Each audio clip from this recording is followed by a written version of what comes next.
Hello everyone, so most welcome on this platform digitally talks India. आज हम आपको एक ऐसे महान संगीतकार और गायक की कहानी सुनाने जा रहे हैं जिन्होंने संगीत की दुनिया में क्रांति ला दी।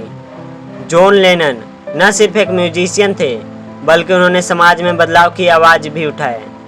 इस वीडियो में जानेंगे कि कैसे एक साधारण लड़का लिवरपूल से निकलकर दुनिया भर का सबसे बड़ा संगीत का सितारा बन गया। इनका जन्म 9 अक्टूबर 1940 को इंग्लैंड के लिवरपूल में हुआ था। उनका पूरा नाम जॉन विंस्टन लेनन था। जॉन का बचपन काफ़ी संघर्षमय रहा। जब वे छोटे थे तभी उनके माता पिता का अलगाव हो गया और उनकी परवरिश उनकी मौसी मिमी ने की। हालांकि उनकी माँ जूलिया ने भी उनके जीवन पर गहरा प्रभाव डाला।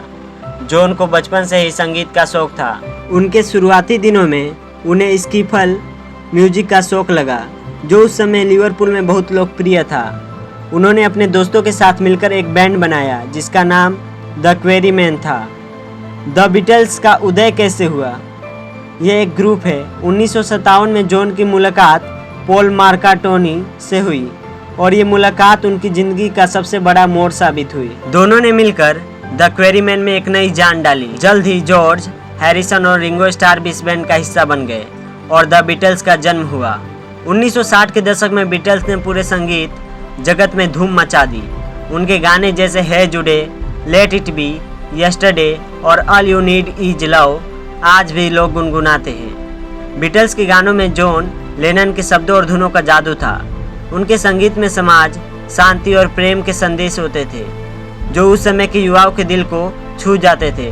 जॉन लेनन और पॉल मैकार्टनी की जोड़ी को संगीत जगत का सबसे सफल जोड़ी कहा जाता था। जॉन लेनन का व्यक्तिगत जीवन भी काफी चर्चा में रहा। 1962 में उन्होंने सिंथिया पावेल से शादी की और उनके बेटे जूलियन का जन्म हुआ, लेकिन उनका यह रिश्ता ज़्यादा समय तक नहीं चला और 1969 में जॉन ने योको ओनो से शादी कर ली। योको ओनो एक जापानी आर्टिस्ट थी जिनका जॉन की शादी पर गहरा प्रभाव पड़ा। दोनों ने मिलकर कई सामाजिक और राजनीतिक मुद्दों पर काम किया और शांति के लिए आवाज़ उठाई। सोलो कैरियर और एक्टिविज्म।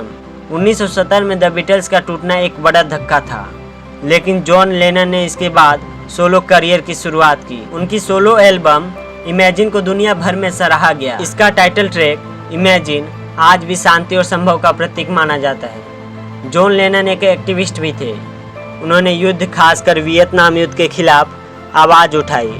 1969 में उन्होंने और योको ओनो ने बेड इन फॉर पीस जैसे प्रोटेस्ट किए जो दुनिया भर में चर्चा का विषय बने। 8 दिसंबर 1980 को न्यूयॉर्क शहर में जॉन लेनन की हत्या कर दी गई। मार्क डेविड चैपमैन नाम के एक व्यक्ति ने उन्हें उनके ही अपार्टमेंट के बाहर गोली मार दी। जॉन लेनन की मौत ने पूरे संगीत जगत और उनके प्रशंसकों को सदमे में डाल दिया। जॉन लेनन आज भी एक आइकॉन है। उनकी सोच, उनके गाने और उनके संदेश आज भी लोगों के दिलों में जिंदा है। उनके जीवन से हमें यह सीखने को मिलता है कि संगीत सिर्फ मनोरंजन का साधन नहीं है बल्कि यह दुनिया में बदलाव लाने का एक माध्यम हो सकता है।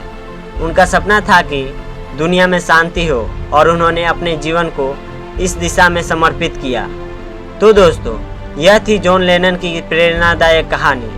उन्होंने हमें सिखाया कि चाहे कितनी भी मुश्किलें आए, अगर आपके पास एक सपना है तो आप उसे पूरा कर सकते हैं। उनके संगीत और विचार आज भी हमें प्रेरित करते हैं। अगर आपको यह वीडियो पसंद आया हो तो इसे लाइक करें और शेयर करना ना भूलें और हमारे चैनल को सब्सक्राइब करें ताकि हम आपके लिए और भी प्रेरणादायक कहानियाँ लाते रहें। जॉन लेनन की कहानी न सिर्फ एक म्यूजिशियन की है बल्कि एक ऐसे इंसान की भी है जिसने अपने संगीत के जरिए दुनिया को बदलने का सपना देखा।